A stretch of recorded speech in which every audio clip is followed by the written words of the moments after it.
So let us illustrate this interpolant chain using our running example, right. So this was the entire formula, right, that we constructed corresponding to the predicate abstraction domain, which only contained lock equal to 0 and lock equal to 1.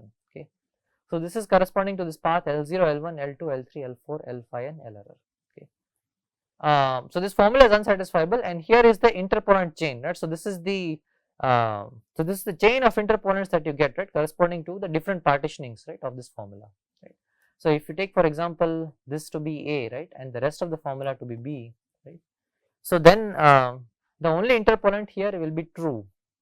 And why is it true? Right? Because if you notice A and B is unsatisfiable, right, but in fact there are no common variables between A and B, right, because A has lock 1 while B does not have lock 1, right. So in fact the interpolant here therefore cannot have any free variables, right, but it so happens that the formula B itself is unsatisfiable, right, and therefore the interpolant is true, right, meaning that A does imply true, right, and true and B is unsatisfiable, right, because B itself is unsatisfiable, right. So similarly for the second partitioning, right, which is this one, right. So if you take this partitioning this to be A and this the rest of the formula to be B, then again the interpolant that you will get is true, right.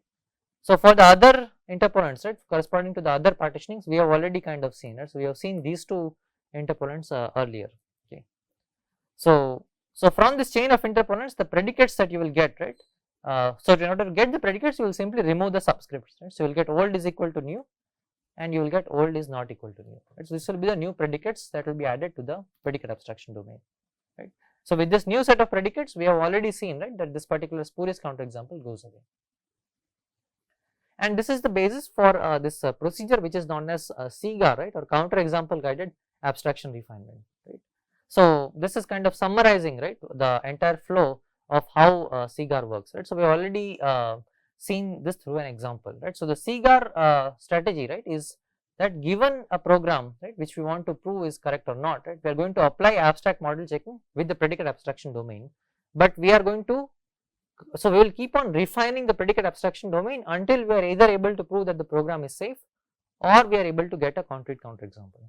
Okay. So the way this strategy works is, given a program and some initial set of predicates, right, and this could even be empty, right. So if you do not have any set of predicates, you can even give the empty set.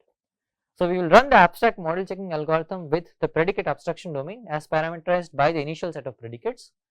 If you are able to prove the program is safe, then it is fine, right. So if the abstract model checking returns that the program is safe, then it is guaranteed to be verified, the program is correct, right. Or else the abstract model checking will say the program is unsafe and it will also return a counterexample, right. So now using this counterexample, we will automatically construct the trace formula, and the trace formula will be passed to a SAT solver. So the SAT solver will then say, okay, either this trace formula is satisfiable or it is unsatisfiable. If the trace formula is satisfiable, then you have a concrete counterexample, right, which is an actual bug in the program, right, meaning that the program is actually buggy. Otherwise, if the trace formula is unsatisfiable, then I have an unsatisfiable formula. So now I will apply the interpolation algorithm, right. So I will now compute the chain of interpolants by partitioning the trace formula. So by considering every possible partitioning of the trace formula. So using this, I will get a chain of interpolants. From the chain of interpolants, I will compute new predicates, right, just by removing the subscripts from the variable names, and this new predicates will be added to the ongoing set of predicates, right, and then I will rerun this abstract model checking algorithm, right. So this entire loop will keep on continuing, right, until either you are able to prove that the program is safe or you are able to find a valid counterexample. Okay. So this is the Cegar procedure. Okay. So of course, I mean, see, the immediate question that should come into your mind, right, is that we already know that program verification is in general undecidable, right. So which means that there cannot be a procedure like Cegar, right, which is guaranteed to either prove that the program is correct or guaranteed to return a concrete counterexample, right. So there is something which is missing in Cegar, right. So there is some magic here, right, and what is actually happening, right, is that you can see that in Cegar there is a loop, right. So from abstract model checking to trace formula, feasibility check to interpolant computation, we go back, right. So the obvious question that should come into your mind is, will this loop ever terminate, right, in the sense that is it guaranteed that Cegar will terminate? So what may happen, right, is that you may keep on discovering new interpolants, right, and using those interpolants you may keep on discovering new spurious counterexamples, right, so that this loop may never terminate, right. So you will keep on adding to the set of predicates, right, and in fact you will not be able to prove either the program is safe or give a valid or concrete counterexample. So let us then illustrate this using this example, right. So let us run Cegar on this particular example, and we will see, right, how Cegar can go into an infinite loop, okay, in the sense that how Cegar can face non-termination issues. Okay. So in this program, so I have two variables x and y, which are both initialized to 0. Right. So let us first try to understand what this program is doing. Okay. So then I have two while loops, right. So this while star, again this means that this is non-deterministic, right, meaning that it can run for an arbitrary number of iterations, right. So at some point I mean it will either terminate or it will even keep on going, right. So in this while loop we increment both x and y by 1, right, and then I have another while loop, right, starting from line number 4, right, and in this while loop, so here the loop conditional is that x should be greater than 0, right. So while x is greater than 0, I decrement x and y by 1. So you can see that both x and y are incremented together, right. So they will be incremented up to some value, right, n, which will be determined non-deterministically, right, when this loop will terminate, the first loop, and then x, so you will keep on decrementing x and y together, and you will keep on doing that until the value of x becomes, until this loop condition is not satisfied, right, meaning that x becomes less than or equal to 0. So that will happen when x will actually become equal to 0, right, because x will never get negative. Okay. So in fact when this loop terminates, right, no matter how many iterations the first while loop ran for, when the second while loop terminates, the value of y is guaranteed to be 0, right. So therefore this error check, right, which says that if y is not equal to 0, report an error, this will never happen. It's in the sense that this program is actually safe, it does not have any counterexample. Okay. So here is the LTS, right, for the program, where again, right, corresponding to loops we have converted them into this cyclic program locations, right, along with the edges, right, which are annotated by the program statements. Okay. So I have the start location L0 and this error location L error. Okay. So now let us try to run Cegar on this particular program. So we will start with the initial set of predicates. So suppose I do not know any predicates, right, so I will start with p equal to empty. Okay. So p is the empty set. So now what is power set of p union bot? So power set of p is just going to be the empty set itself, right, and this will be union with bot, right. So this is my abstract domain, right. So it only has two elements, the empty set and bot. Okay. So I'll start with the empty set, sorry. So I'll start with the empty set at the location L0, and since it is the empty set, right, I mean you cannot do anything with the empty set. So this empty set is just going to be propagated all the way, right. So from L0 to L1, L1 to L3, L3 to L5, and then L5 to L error. So abstract model checking, right, is actually going to report that, oh, this program is unsafe, and it will report a counterexample, and this counterexample is going to be this path, right, from L0 to L error, right. So it will be this path L0, L1, L3, L5, and L error. Okay. So the next step, right, is that once abstract model checking reports that the program is unsafe, right, you construct the trace formula corresponding to this path. So here is the trace formula for this path, right. So it's x1 equal to 0 and y1 equal to 0, and x1 is less than or equal to 0, right. So this is coming from here, while this is coming from here, and y1 is not equal to 0 is coming from here. So x1 equal to 0 and y1 equal to 0, and x1 is less than or equal to 0 and y1 is not equal to 0. Okay. So this formula is clearly unsatisfiable, right, because here you are saying y1 is equal to 0 and here you are saying y1 is not equal to 0. So once you have an unsatisfiable trace formula, you construct the interpolant chain. So in this case, again, right, you can try to do this exercise on your own, right, but in the interest of time, right, I will just tell what is going to be the interpolant, right. So the interpolant for this formula, you will get a chain of interpolants, right, but one of the interpolants is going to be this y1 is equal to 0. So y1 is equal to 0 will be an interpolant, and now what we are going to do is we are going to add this interpolant into the set of predicates p, right. So in fact, this is the only interpolant that you will be able to get, right. So you will not be able to get any other interpolant apart from y1 equal to 0, right. So now we are going to remove the subscript 1. So we will get the predicate y equal to 0, and that will be added to my predicate set. So now my predicate set has changed to y is equal to 0, right. And now again, right, so using this predicate set, I will compute the new predicate abstraction domain, and then I will again rerun abstract model checking, right. So now so I will start with the empty set here, right. So once I do x equal to 0 and y equal to 0, right, then I will get this predicate, right, which is y equal to 0 at the location L1.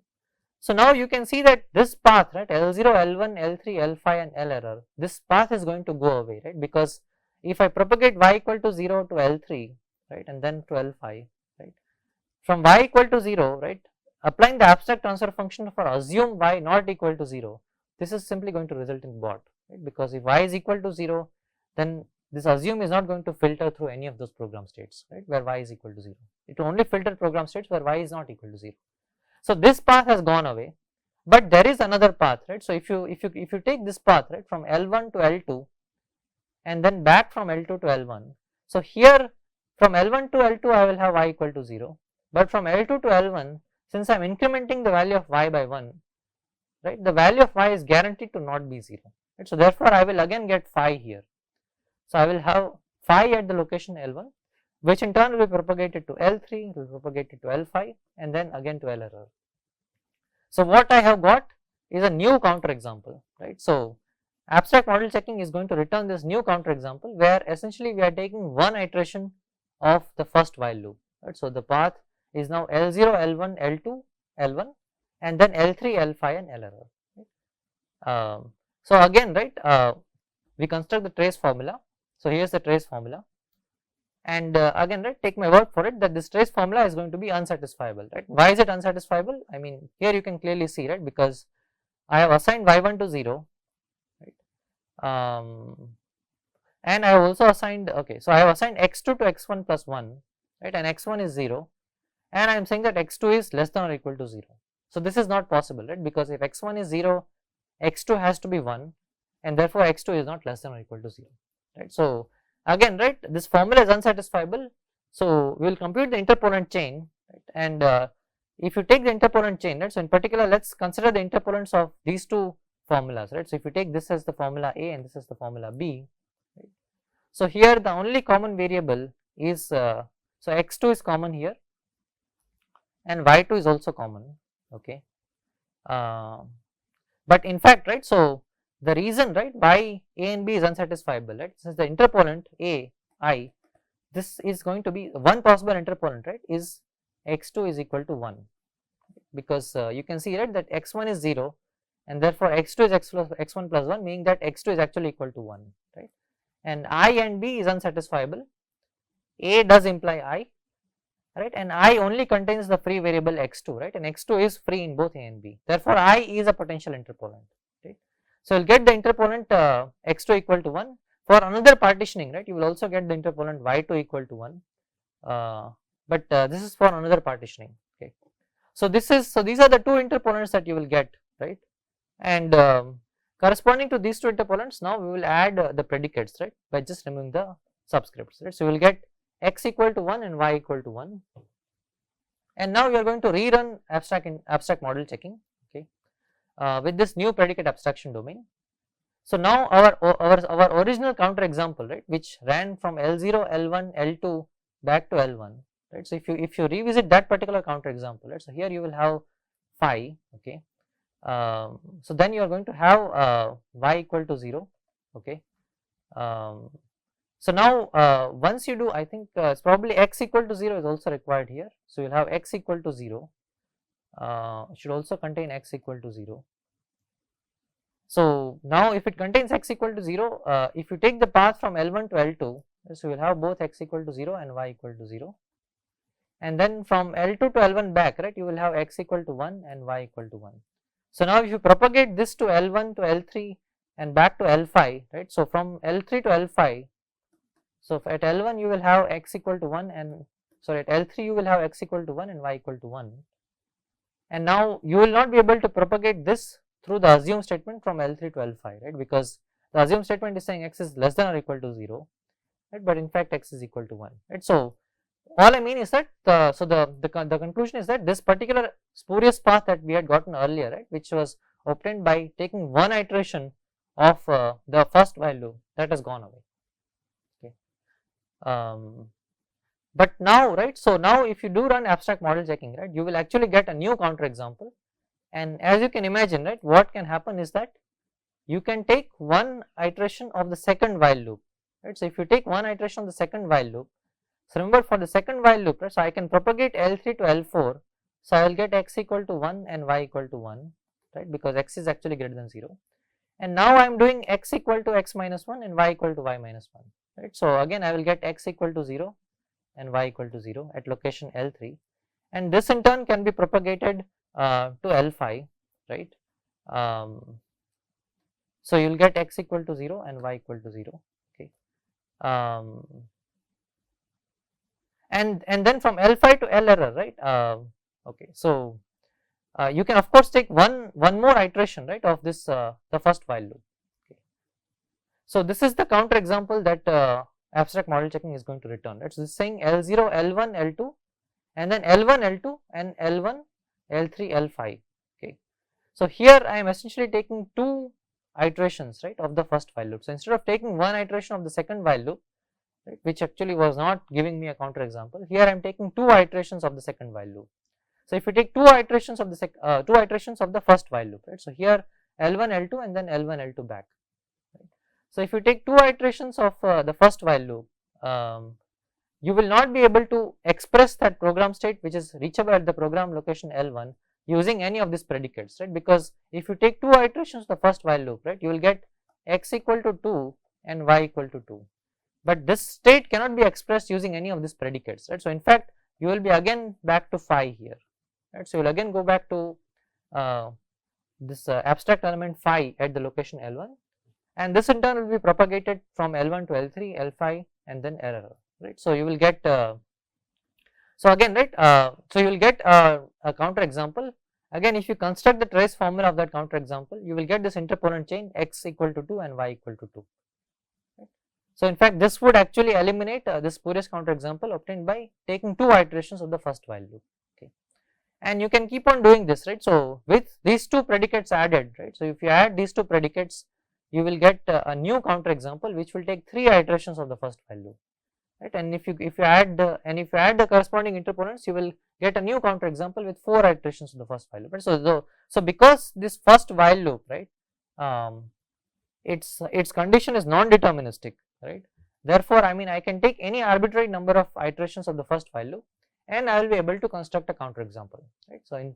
So this is an example where Cegar is not going to terminate because it will keep on finding new counter examples which are all spurious, and from those new counter examples whatever predicates that you deduce, right, so you will deduce predicates like x equal to 2 and y equal to 2, x equal to 3 and y equal to 3, and so on, right, but that chain is never going to end, right. So in general what we saw, right, is that this refinement step may diverge, which will result in infinite number of predicates, okay.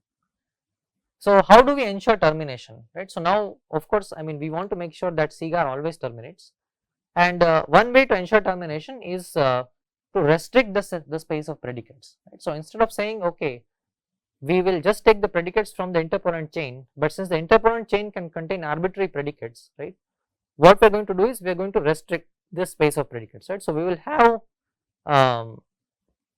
so we will say okay, the predicates can only be of this form, right. So this will be a syntactic restriction over the set of formula which can be used as predicates, okay. So how do we get this space of predicates? So one way to get it is using syntax guided Cegar, right. So syntax guided Cegar, it uses the predicates which occur in the program to restrict the space of predicates, right. So we only look at predicates which are actually occurring as part of the program text, right, as part of the program itself, right. So the program contains various conditionals, right. So there are loop conditionals, there are if conditionals, and so on. So we will look at all the formulas, right, all the predicates which occur as part of the program, and we will say that the interpolants, right, can only come from that predicate space, right. So this is called syntax guided Cegar. So another way to restrict the space of predicates is to specify using a grammar, right. So if you do not want to only restrict yourself to the predicates which are occurring in the program, you can instead give a grammar of predicates, right. So this grammar of predicates has to satisfy some properties, right, but now you are restricting that, okay, any predicate, right, that will be added to the predicate abstraction domain must come from this grammar, okay. And there can be, and you can do a systematic search over this grammar of predicates in order to ensure termination, right. So these are two different ways in which one can ensure termination of the Cegar procedure. Okay.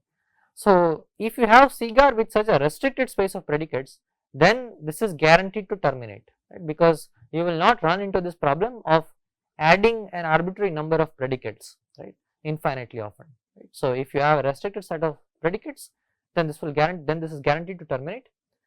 And this essentially this modified Cegar, right, this Cegar with a restricted space of predicates, this is also relatively complete, right. So relatively complete meaning that, so Cegar is always sound, right, which means that if it says that the program is safe, then the program is actually safe, because abstract model checking is also sound, right. But it is also relatively complete, meaning that if the program is correct, right, if the program is actually safe, then Cegar will be able to verify it, given that the program can be verified with the predicates from the restricted space, right. So if the program can be verified using the predicates from the restricted space, then Cegar is guaranteed to find those predicates, right, and it is guaranteed to say that the program is actually correct, right. But if the program cannot be verified using the space of predicates, using the restricted space of predicates, then all bets are off, right. Then Cegar may not be able to verify that the program is correct, right, meaning that it may actually still say that the program is incorrect.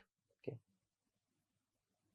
So in our case, right, if we go back to our example, right, for where Cegar was running into non-termination issues, right. So so this was the counter example where we had one iteration, right, of this first while loop. So L0, L1, L2, L1, L3, L5 and L error, and this was the trace formula that we had obtained, right. So this trace formula is unsatisfiable, and using this trace formula we had inferred this interpolant, right, x2 equal to 1 and y2 equal to 1. Okay. So instead, right, now let us say that I am running syntax guided Cegar, right, which means that I have restricted the space of predicates that can be used as interpolants, right, that can be used as predicates for the predicate abstraction domain. Okay. So suppose my predicate space, right, only contains these three predicates, right, x equal to y, x is greater than 0 and x is greater than or equal to 0. Okay. So now what that means is that any predicate that I add to the predicate abstraction domain must be of this form, right. So I can only add one of these three, right. I cannot add something like x equal to 1 and y equal to 1, because that is not present in this space. Okay. So now so from this restricted space, right, in fact I can add this interpolant x is greater than 0, right, because if x is equal to 1, then that means that x is also greater than 0, right. So I will add that particular predicate. Okay. And I will also add x is greater than or equal to 0, right, because both of them are satisfied, right. So now with this new set of predicates x is greater than or equal to 0 and x is greater than 0, I will again get a counter example, right, but in fact this counter example is going to be slightly different, because this particular counter example, right, it will have to go through the second while loop as well, right. So you can see that here it is taking one iteration of the first while loop, so it's L1, L2, L1, but it is also taking one iteration of the second while loop, right. So it's going from L3, L4 back to L3. Okay. And for this particular counter example, this is the trace formula that is generated. Again, you can calculate the interpolant, right, using this predicate space, and the interpolant that you will get will be x3 is greater than or equal to 0 and x3 equal to y3, meaning that you will add the predicate x is greater than or equal to 0, which is already there, and x is equal to y. Okay. So now using this particular set of predicates, right, in fact if you run abstract model checking on this program, it will return that the program is safe, right, meaning that the counter example is not found, right. So and in fact we already know, right, that the program is actually safe, right. So this is an example where we have forced Cegar to terminate by restricting the set of predicates a priori, right, through syntax guided Cegar. Okay. So in practice Cegar has been highly successful, so it's used in real world tools called SLAM and BLAST. So they implement abstract model checking for C programs, right, and SLAM has been used within Microsoft for device driver verification, and it was also later developed into a commercial product, right, which is the static driver verifier. Okay. So in practice, right, I mean Cegar has been highly successful in verifying real world programs, right, in an automated fashion. Okay. So let me just quickly, right, sort of also go through the second form of predicate abstraction, which is called Boolean predicate abstraction, right. So if you recall, right, I had said that predicate abstraction comes in two different forms, right. So what we had seen so far is Cartesian predicate abstraction, but there is another form of predicate abstraction called Boolean predicate abstraction, right. So this is another abstract domain. Then this is also parameterized over a set of predicates. Okay. So so if you recall, right, the Cartesian predicate abstraction domain D, right, was this power set of P union bot. Right. On the other hand, so let me call this DC. Right. So the Boolean predicate abstraction domain, this is the set of all Boolean formulas over the predicates P. Right. So given the set of predicates P, you consider all Boolean formulas. Right. So Boolean formula meaning propositional logic formulas. Right. So you consider all propositional logic formulas over the set of predicates P, and that is the Boolean predicate abstraction domain. Okay. So the partial order relation is going to be implication, right. So meaning that, so now my abstract domain, right, this is the set of formulas, right. So this is a set of PL formulas, right, over P. Okay. And my relationship, right, my partial order relationship is going to be the implication relation, right, meaning I will say that F1 is less than or equal to F2, right, if F1 implies F2, right, which means that this particular formula is valid. Okay. So if F1 implies F2 is valid, then F1 is less than or equal to F2. Okay. So and again, right, I mean using this, so I am kind of skipping over a lot of steps here, right, but you can show that this particular abstract domain D, this is actually a complete lattice, right. So you can find the least upper bound, the greatest lower bound of any set of formulas, right, and you can also construct the abstraction function and the concretization function, right. So the abstraction function is going to map a set of concrete program states, right, C, to the smallest Boolean formula, smallest meaning in terms of implication, over P, such that each state in C is a model of phi. Right. So given a set of program states C, right, you have to essentially find this Boolean formula, right, this propositional logic formula phi over the set of predicates P, such that every state, right, for all sigma belongs to C, sigma is a model of phi. Okay. And you have to find the smallest such formula. Okay. So now this abstraction function is no longer straightforward, right, because it requires a bit of cleverness, right, because in the case of Cartesian predicate abstraction, right, we were able to very easily write down what is going to be alpha of C. Right. So it was just the set of predicates P, right, such that for all states sigma, sigma was a model of P, right, where P, this P belongs to P. But now it is no longer the case, right, because you have to kind of traverse, right, over, all right, you have to enumerate all the formulas, right, all the propositional logic formulas over this set, over this predicate set P, and there are an infinite number of such formulas, right. So in fact now my domain D is also going to be infinite, right, because the set of PL formulas over a finite set of predicates is infinite, right. So so over this infinite set of predicates I have to find the smallest formula in terms of implication, such that every state sigma is a model of phi. Okay. So computing this abstraction of a set of states is very expensive, right. So in fact there is a procedure, right, there is an automated procedure to do it, but it is going to be very expensive, right. So in particular it is exponential in the number of program variables, right.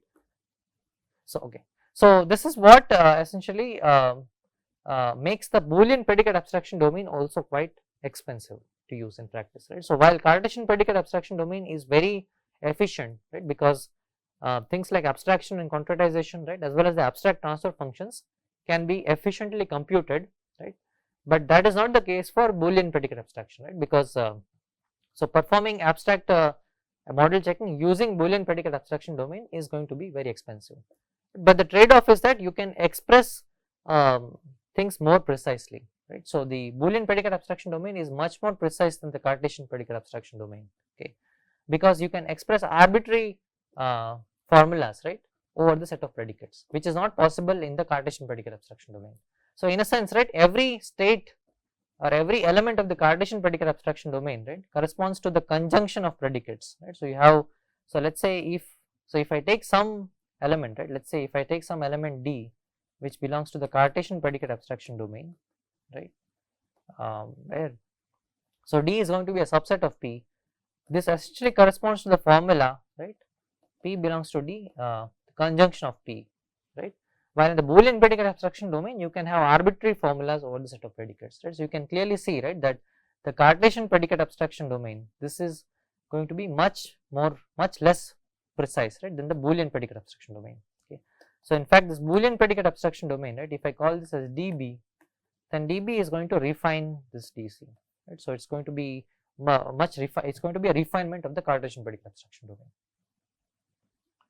Okay, so that's all I am going to say about Boolean predicate abstraction, and in general, right, about model checking as well, right. So, so this covers, right, all of the different verification techniques that are part of this course, okay.